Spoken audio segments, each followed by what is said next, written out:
And where do you live, Arba? North Hoosick. In North Hoosick. Could you tell us a little about what you did before you went into the service? Well, I did mostly carpentry work. I see. You did carpentry work, and where'd you go to school? In the Hoosick Falls schools. You went to the Hoosick Falls schools. Yes, I started in the rural schools. I see. And then you went on to. Did you go to the high school here? Yes. The one that was on Main Street where the American Legion is now? Is that the high school? Or did you go up to the Walter A. Wood? Up to Walter A. Wood school. I see. Okay, so you went to school there, and then what happened with the service? Did you get drafted? You enlisted? What happened? Yes, I was drafted in July of 1942. I see. And what happened? Where'd they send you? Well, I went first to Camp Upton. From Camp Upton, I was sent to Camp Lee in Virginia. And then, let's see, I was transferred to Langley Field eventually in Virginia, and I got into the Air Force there. Then I was sent from there to well, let's see, I ended up anyway after that in Syracuse University. We were supposed to, in the Air Force program at that time, we were supposed to have 2 years of college education, and those of us that lacked some were sent to what was called CTD, College Training Detachment, and I was at Syracuse University in the summer of 1943. And then I went from there to Classification Center in Nashville, Tennessee, and I started from there. I started in pilot training, and I was at Biloxi, Mississippi, but I was eliminated there and reclassified as Bombardier,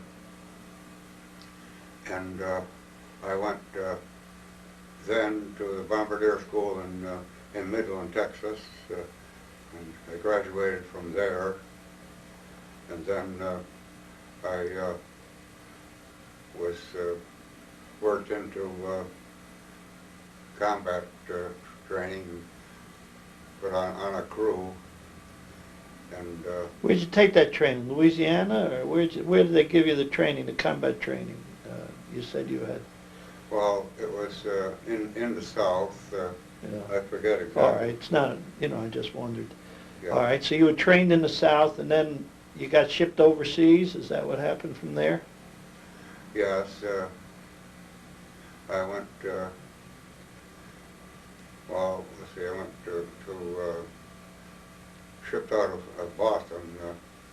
We went overseas on a boat. A lot of people didn't like that, but the people who were sending us said that the people over there didn't care how you got there. You could swim over if you wanted to. All they wanted was replacements. So I went to England.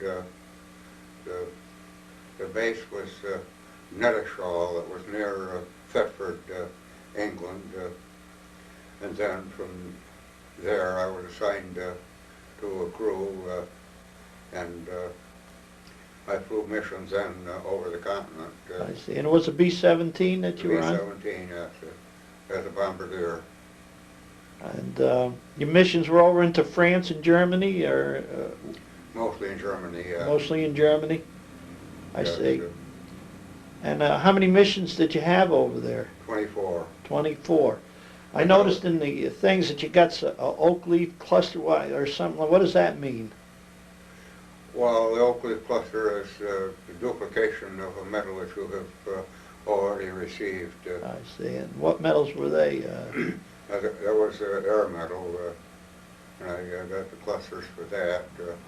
And I was stopped at 24 missions over there because if I had a 25th mission, that was considered a complete tour, and they couldn't send me on any more combat after that, so they stopped me at 24 because they wanted crews at that time to send over to the other theater, Pacific. the Pacific Theater. But before I got assigned to a crew to go over there, why, the war over there ended, so I never got to the Pacific. So that's why they stopped you at 24, because Yeah. they wanted to make sure that they could still send you to combat. Yeah. I see. And so you were in England then, the war was over in Japan, and so they sent you home, is that it? Yes, I was back from England. Yeah, so you came back to the United States, Yeah. and you were discharged where, and but you know when, where and when? Not the where isn't important, more the when. When were you discharged? Well, During, you don't have to go I the was exact. eventually discharged in 1955? Oh, you in the service, you stayed in after the, because you went in, Oh, yes, I stayed in the reserve after the combat. oh, when you came home, you joined the reserves, and you stayed in it. The reason I stayed in the reserve was that the war in the other theater was still going on, and so I didn't want to take a discharge then because I didn't know but what they would draft me again for the other war, and I'd have to start from the bottom again. So I stayed in the reserve and kept my commission, and well, all in all, I've got the commission right on through. I'm retired now. I see. But well, yeah, I'm out of reserve now. But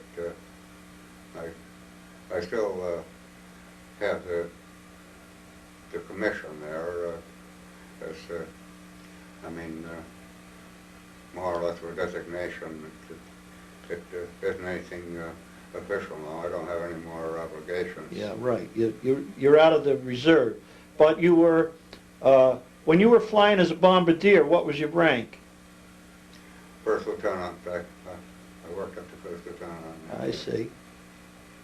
Okay, is there anything else you could tell us about the service as far as your missions go? Anything that you'd like to say about them? You did 24 missions. I mean, they were over enemy territory, all of them, and well, I had a different attitude toward the missions than a lot of people did.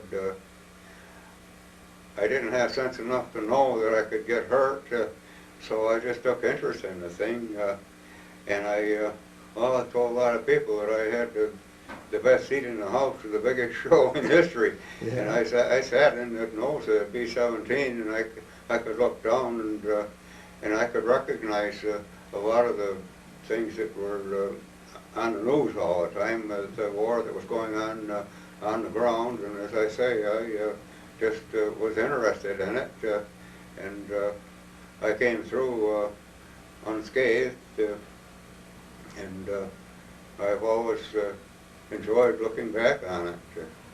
well, you did 24 missions. I mean, there's, you know, and you were the bombardier. You were the guy that dropping the bombs, and you were the guy that was, they turned the plane over to when they were over the enemy territory and ready to drop.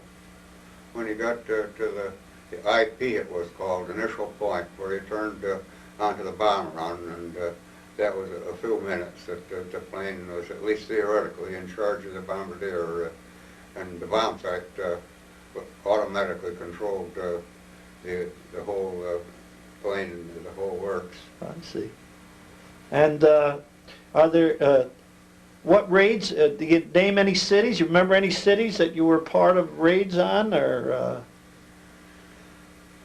Well, the main one that I remember was Dresden. That was supposed to be a pretty tough target. Yeah, it was. And I guess the main reason I really remember it was that we bombed the highest from there that I ever bombed. That was 28,000 feet.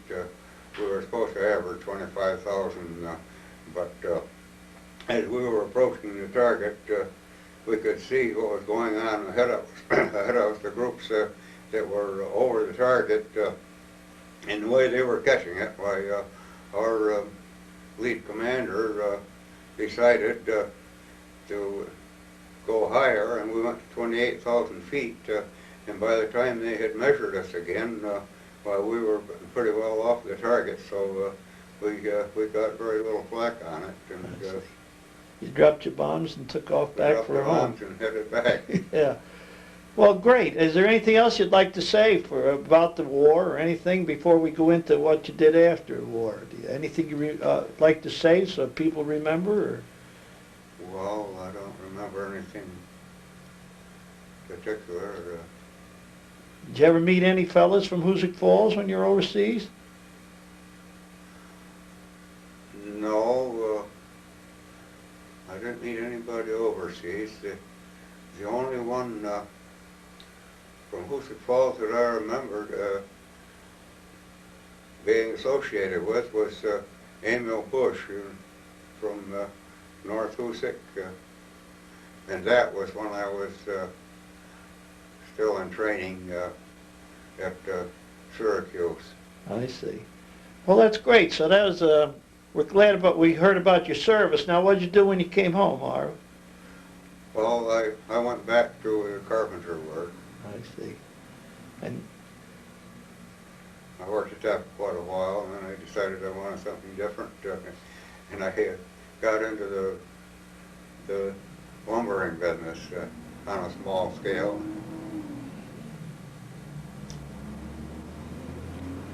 okay, so you did drive school bus for a while too, I remember. Yes. Okay, so that about takes you back to now. Now you're completely retired, right? Yeah. Completely retired. Well, we thank you very much for coming over and telling us that story. Interesting, and thank you again.